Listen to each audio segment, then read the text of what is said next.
Hello বন্ধুরা, কেমন আছেন সবাই? আশা করি সবাই ভালো আছেন।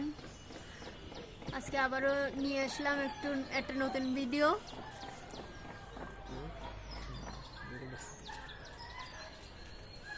আজকে আপনাদের দেখাবো আমের বোল। এই যে আমাদের গাছে এটার বয়স 2 বছর। এটাই আছে, এই বছর এই প্রথম বোল আসলো। এই আম গাছটা হচ্ছে আম্রপলি, তাই না? আম্রপলি গাছ। এই দুইটা গাছে বলতেছি, একটা গাছে এই দুইটা ডালে আছে বোল আসছে আর আসতেছে। আবার এরপরে গুটি আসলে আপনাদের আপডেট জানাবো। ধন্যবাদ সবাইকে।